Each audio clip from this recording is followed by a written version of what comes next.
یو څو ټکي لکه زما ګوټه کړي وه خو ته غني خان ویلي وی چې دی راغی وی چې دا شاکر الله به دونه بې غیرتې چې د باچا خندوزي نه پس به دې تقریر کوي دا د شرم خبره ده زه تقریر وکړم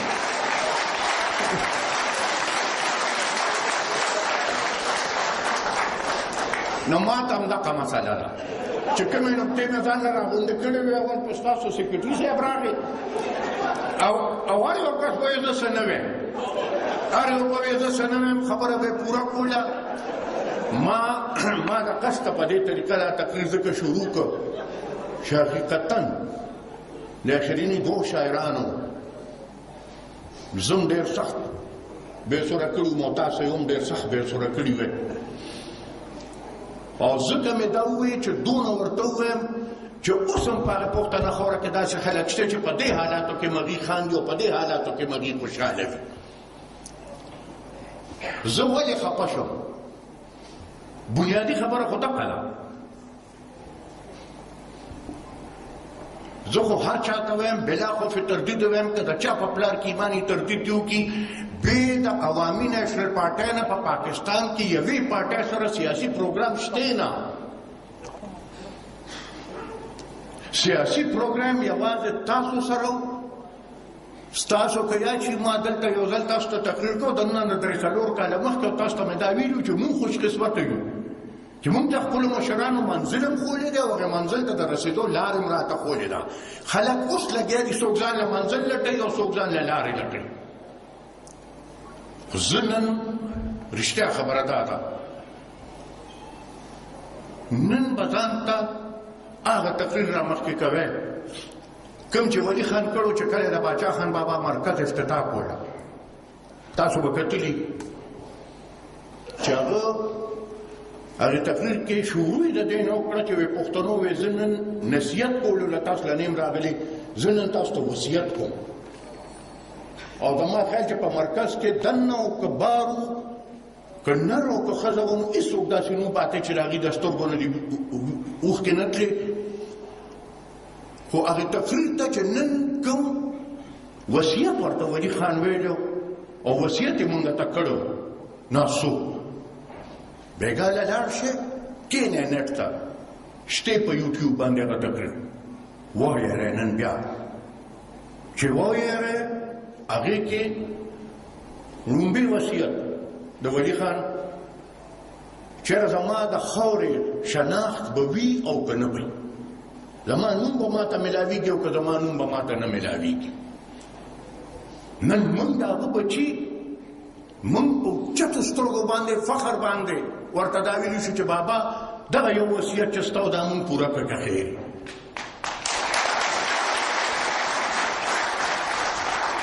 په دې اخره کې که ستاسو یاد شي دلته نه به هم ډېر ټلیفونونه راتله چې دا وایي مني او نه مني او مني او نه مني ما پسې مسلم لیګ یو وخت راغی ویې مونږ خبره اتره کوو نو ما زه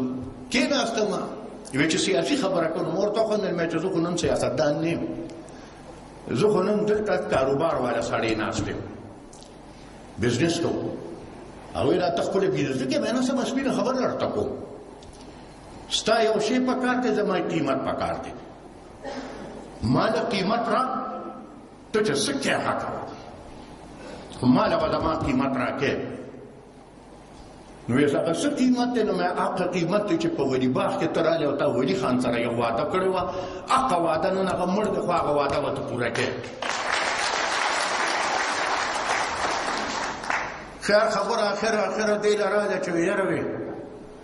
دا خیبر هم ورسره والی ما زه چې راووتم ما ته پرس والا وی چې چې دا خو عجیبه خبره وه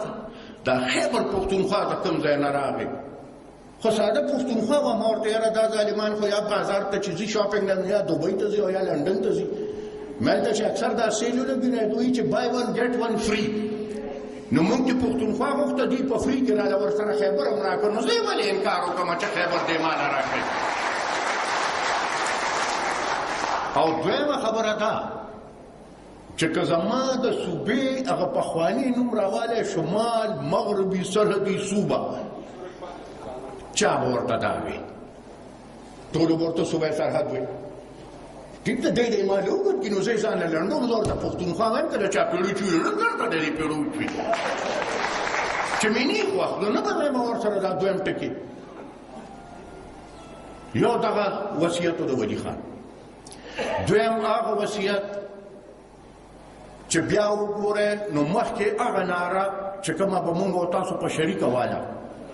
چې خپله خاوره او خپل اختیار ونه منو د بل اختیار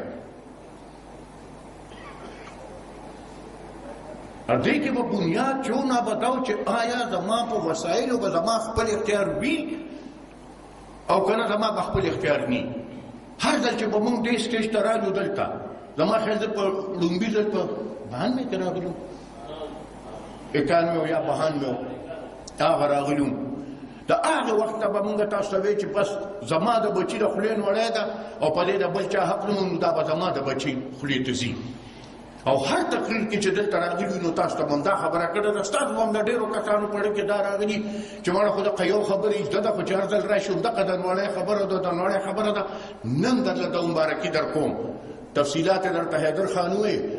نن درله د مبارکي در کوم چې ستا د بچي د خولې نوړی ستا د بچي په خوله کې د چا پلار و ستا د بچي د خولې نه نشي ایستی هغه دویمه حصه د هغه د وصیت امون ومنل ګټو دریمه په آخر تقریر کې الفاظ د ولي خان چې زما د اسمبلی د قراردادونو چې د کالاباغ په باره کې پیش شوي دي او منظور شوي دي د هغې به حیثیت وي او که هغې به حیثیت نه وي یو پنجابي وزیر په داسې وخت کې چې دا اتلسم ترمیم راغلیم نه دی لا ستا د صوبې پښتونخوا نوم نو او یو پنجابي وزیر په لاهور کې پاسي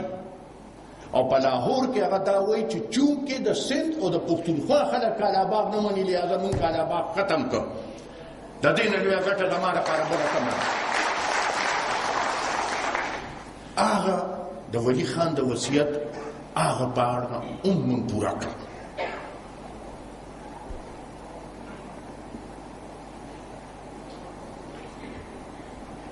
NFC award زه تفصیل ته نه ځم حیدر خان درته خبر وکړه په NFC په award کې چې ستا په مخکې خبر لا بیا راځم چې ستا نه بچي کومه نوړی ولا د هغې نه هم درله زیاته راوړې ده کمه کړې مې نه ده یو شی اوس مونږ ته پاتې دی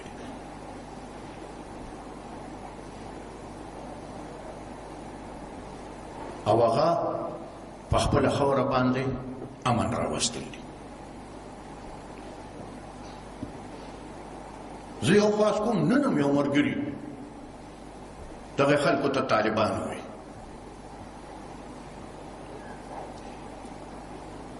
ټول پښتانه سره ناست یو ستا په کلي کې به طالب چا ته وایي خو هغه سړی به هغه هلک به طالب و چې دی به راغی او ستا په جومات کې به ناست و ده به قرآن زده کو دغه طالب و نن ماته وي ته هغې سړي ته طالب ووایه چې دوی ستا په جنازه کې دماکې کوي نن ماته وي ته هغې سړي ته طالب ووایه چې دوی ستا جومات ته لوځوي نن ماته وي ته هغې سړي ته طالب ووایه چې دوی ستا د مشرانو مقبرې د رحمان بابا غونته سړي مقبره لوځوي نن ماته وي چې ته هغې سړي ته طالب ووایه چې دی په بینه بازار کې زما د خویندو میندو غوښې په اسمان اوچتې کړي زه داسې سړي ته طالب ویلو ته په هېڅ قیمت نه یم تیار دهشتګرد دی بدماش دی ځناور دی او دا مې زده کړي د خپلو مشرانو نه چې د بدماشانو مخکې به سر نه ټیټو اوچت به ځو غاړه په غاړه به ورځو همدقسې به پرې ورځو ساتنې والا هغه رب العالمین دی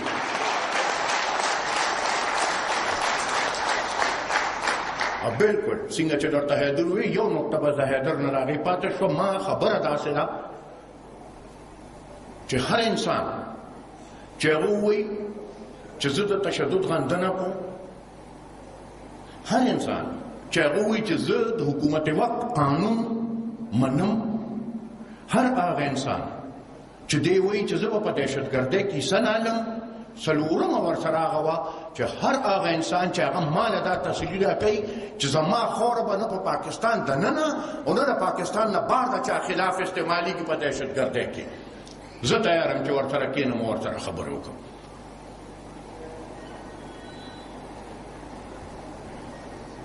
مونږ دا منو او مونږ کړي دي. نن خلک به وي دي د امریکې په لاره باندې په ایمان وایه تاسو یې وایه چې سوات سره مونږ خبرې کولې د امریکا څونه پکار وه.